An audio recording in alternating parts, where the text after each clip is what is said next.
Yes, unfortunately, I come just before lunch. What? Hungry. Yeah, just before lunchtime. I think it's a punishment to me.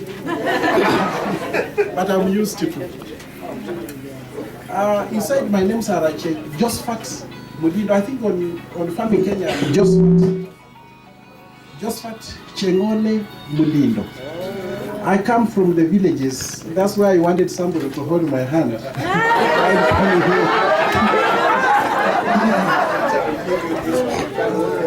Oh, in fact, I wondered who was dead. I've never seen a crowd of people like I saw in Nairobi apart from the funeral. Okay, he said I work with Kari, and actually I work with Kari. I feel very inadequate to speak about Kari. It's very big. It's too big for me. But since I double up as an administrator and the research officer, I'll talk about it. I have my colleague, the pig man, Jamaa Ngurwe. He's actually a research officer in Kari. If I find something hard, I'll tell him, okay, can you confirm? Because I'm his administrator, I'll insist he does that. I don't know what to talk about Kari. We, as an institute, have information. It's only that, Julius, how are you? It's only that people lack the link to the information. And that's why they suffer as farmers. I'll tell you something about Kenyan research officers. There's an American who said he needs a vet strictly from Kenya. Why? Because Kenyans produce the best vets. I'll tell you something.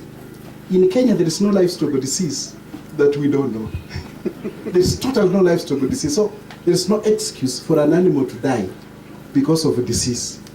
It's because you might not have airtime in your phone to call somebody. That's why your animal would die. But every disease, believe me, within Kari, we have a remedy for it. Every livestock disease. I know crops are an issue because we are getting more crops in the country every now and then with these big companies. So that's why we are always on our toes trying to find out what is new in the crops. You might challenge us as farmers in 1 or 2 crops. But believe me, livestock, that's why I won't talk about quails, I won't talk about anything.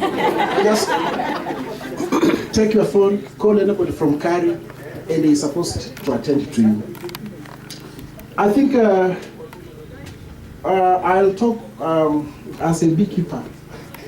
I'll talk as a beekeeper. I don't have to go into the details of what Kari does because it's found on our website, www.kari.org. Go there and search for anything. There is even a telephone there you can call and ask. I'm based in Baringo, and I like the pastoralists of Baringo. There's a group of people there called the Richamus. Very good farmers. They are a breed between the Maasais and the Samburus. Very good people. They come straight to the center. It's a quarantine zone, but somebody comes to the gate, tells the askari, nataka kuona nini inaendelea hapa. The askari gets mixed up, but finally allows the person to come in. He comes to the office, nataka kuona nini mnafanya hapa. And part of our service charter is to respond to any query raised by our client. The fellow comes and we have to take him around our station so that he can have a feel of what to do. But they are mainly interested in livestock. At the end of the day, they pick an animal. They say, I need this animal. We always have a period for selling animals, but they insist. And you cannot deny the farmer there. So we have to seek for permission from our procurement guys in the sale on a special case. I was telling my friend there, we have a goat, the DPG, the Kenya Goat Purpose goat. That is a very good goat, which I've always been telling guys, you can multiply this goat in a short period of time. I've got 15 goats, and within a span of 4 years, I have more than 400 goats.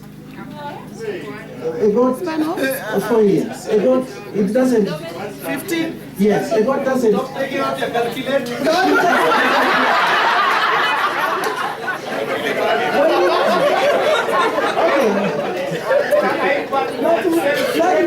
Let me finish.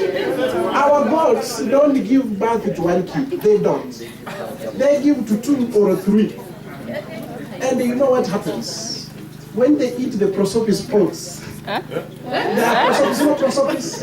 No. There is a plant called Madingi. You know Prospsis? Yes, a very good plant with a very nice pods. Prospsis. Prospsis uniflora. Happy seeds.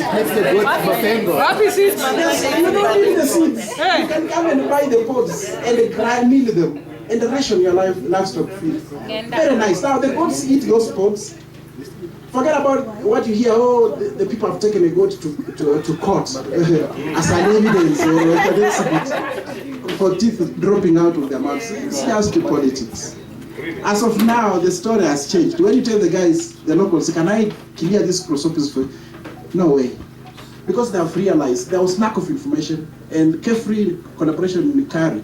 We worked out and provided the information that was required. And now the community are using the plant to produce their livestock. Even you find in Baringo, droughts that were extreme are now manageable. Why? Because there is Prospsis. There is something for the livestock to eat. And when the goats eat the Prospsis pods, wako na joto mingi.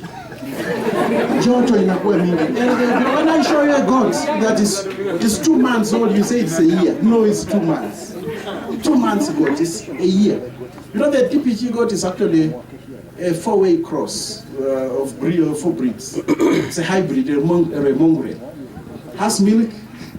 It has beef or it's goat meat or something like that. Growing very fast, and I want people, especially those people who are free ranging, those people in the rangelands, come and pick that goat and you will never go wrong. How much? I think we usually sell at 80 shillings a kilogram live weight. So an average of 20 kilograms is about 1,600. Very cheap. The Rwandese came and they picked the goats from our station, but of course we charged them 200 because they are foreigners. And they picked nearly everything. Now, let me tell you something about bees, because for me and the bees, we are one and the same thing. Pardon? Don't sting us. Yes, I don't sting. Now, people have issues with beekeeping, and the main reason is the hive that they have is not suitable for the area where they are. There is the so-called the Langstroth beehive. Very good. A lot of stories about it. But believe me, when you put it in the hot, dry areas, the bees will tell you that is not our house. We need the log hive. That is the house for bees in the dry areas. I know the log hive has challenges in that when you harvest the honey, it's mixed up. It's mixed up with brood and everything else. Now, the Langstroth, what we have done is that we have tried to pick what is good about the Langstroth and mixed with what's good about the log hive, and they come up with a hybrid as a CARI product. Very soon, I think by October, it will be on the market for anybody to access. It's a super logo hive with a queen excluder inside. It's actually 2 pieces. But we are putting the queen excluder at a specific point which we have determined experimentally, and put in the wax rings as a foundation for making the combs. So the bees prefer it more than they prefer the logo hive. Why? Because they already have a foundation built for them. Something like that. We have done experiments all over, from the highlands to the lowlands. When in the highlands, the bees still occupy them, but in the lowlands, they prefer them most because the temperatures inside are manageable. Now, one thing about beekeeping is that when you have your hives, even in the highlands, you can have the Langstroth, but it's not occupied. The reason is very simple. Bees are very choosy. When you go to that hive and find that there's an ant or a cobweb, bees will never inhabit a beehive as anything that is foreign. So what I'm asking you, as a beekeeper, anytime you have your hive, inspect it every weekend, clean it. If you don't clean it, your beehive will stay for 20 years and no bee will enter. You can take that one to the bank. Now, what are for those who are aspiring to be beekeepers, what I want to tell you is that honey is differentiated in terms of maturity. Mature honey is different from honey that is not mature. Now, the kind of honey you see on the roadsides or even in supermarkets, generally is not mature honey. It might be mixed, mature honey and immature honey. When you harvest honey that is mature, it can stay forever. It doesn't have water. The water is balanced with the sugars to the point where nothing will interfere or nothing will survive there as a microorganism. Something like that. So what we have picked a lot of honeys for experimentation and simply put them on shelves, even from supermarkets. Within a period of 1 year, these honeys turn black. They turn black, you find they have layers, very poor quality honeys. I want you to test good honey. We have an apiary in one of our centers in Baringo. We harvest mature honey. Now people know the day we are harvesting, they pay in advance. We tell them, okay, there's a lot of honey on the highway. They say, okay, we know, but we need this one. They take it and they blend with the others to have something better for the market. But you can also have your own honey. You can have only 3 hives. I have 3 hives. I come from Kakamega. Now in Kakamega, we don't have a lot of land. Now bees don't require a lot of land. But my piece of land, I've put there 3 hives for my family to access honey, good honey. So they are 100% occupied, something like that. Now every time I go there, we sit with the bees. I've understood the bees. You don't dress like this. You dress in red, you are in trouble. You have to dress in white. We went to the apiary in the Marigat with some visitors. Now they put on those gowns, those suits. I went the way I was dressed, and I inspected the beehive for them. And they were shocked. Why not doing this stuff? They thought I'm using magic slow. You understand? The roots the bees use to enter the hive, and the kind of dressing you are dressed in, and manukato. You remain natural. You put on white. You don't make sudden movements, and your bees will know this is a friendly person. Very nice. Now, there is one thing about the Kenyan honey that I want to tell you. It's unnecessarily expensive. The price of honey in Baringo, we did a gross margin. It's supposed to be 50 shillings a kilogram. And they see the farmer is making a profit. But they sell a kilogram at 400. That is immoral. The what? Which market? The buyer doesn't have information. Even the kind of honey he's buying is not honey. It's molasses mixed with whatever, and especially ladies. I see Nakuru somebody selling honey. Simple test when you somebody is drawing honey from a bucket and it breaks. That is not pure honey. You are there on the line, somebody has killed a few bees, put in a bucket, and there's a lot of molasses there. Literally from where is not sold. The goodness about the Baringo is that traditionally people don't adulterate honey. Traditionally. If I know you are going to adulterate the honey I'm selling you, I won't sell it because I believe you are destroying my hives. Something like that. But the problem is that they are mixing immature honey with the mature honey. There's a lot of brood inside. We have tested the honeys all around. And I remember the strong woman was in that group that was picking the honeys around the country. Very, very dirty honey. Very. That's why it can't meet the Europe Cup, whatever quality standards. And so we are talking about the standards. Let us produce honey and harvest it when it's mature. I think we can informally talk about honey. There are still other products you can get from honey. Propolis. These days we even get bee venom. Very nice material for the pharmaceutical industry. Very simple technology. And the farmers, the beauty of everything is that farmers are the ones who innovate. And we only pick up the innovation and they try to build up on it. So I'm inviting everybody to get the CAR website and read whatever is there. If you find that what you are looking for is not on the website, take your telephone, your mobile phone and call. Call the agriculture guy, ask him, I want the CAR staff, somebody from CAR to assist him. Give me their number if you cannot get it. That's there on the website. I think I learned from there. I'm very hungry. I traveled from the village very early in the morning. Yes, Frank. Yes. We can't hear him. You can't hear him? Sorry. I think what he said is very insightful. I want to ask you one question. How long does it take honey? I start today, how long will it take me to have mature honey? Very simple question. And I think honey is not like crops. You can only inspect your hive and see this mature honey and this immature honey. When you find a comb, it's sealed. The bees have put in honey and sealed it completely. That's mature honey. It's a store that has been sealed. But you find some cells are still open and the people harvest. That is not pure honey.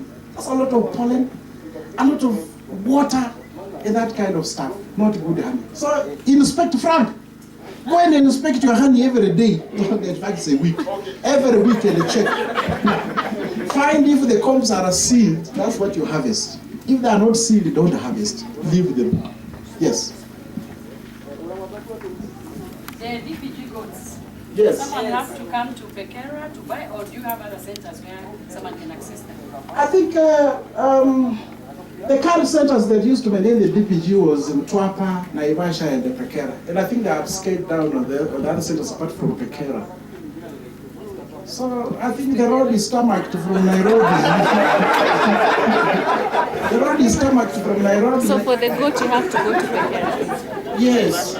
Or you can still talk to Naivasha possibly, but Kibor, ask Kibor, because he comes from those sides, he can carry for you to Nairobi. Telephone number. I'm not a bee farmer per se, Yes. but the bees are in the house. Yes. I want to give me that. They are in the house. I want them. You wonder what? They're in my house. Oh. Well, when the bees are in your house, what you can do as a layman, you can have a hive and just put close to where they are. In a way possible 1 or 2 days. If they don't, then you will be forced to pick out the queen and transfer to your hive. Then you carry it away. When you transfer the queen, all of them will just follow. Yeah. So the person who transfer the queen is not me, definitely.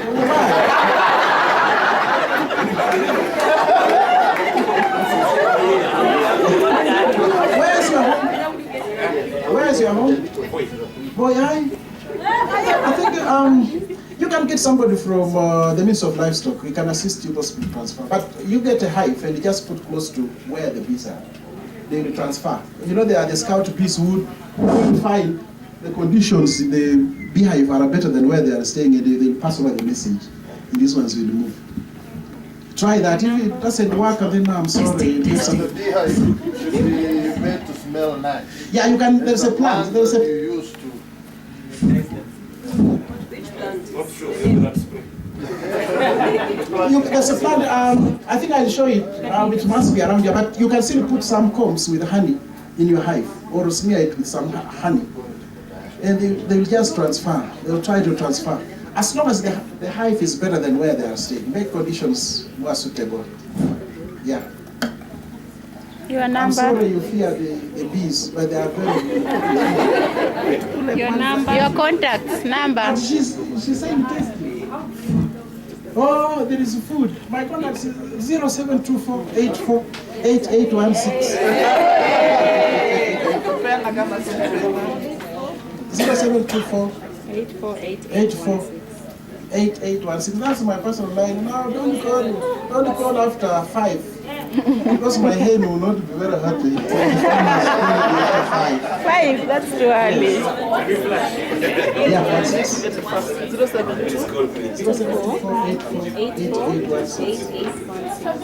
0724848816.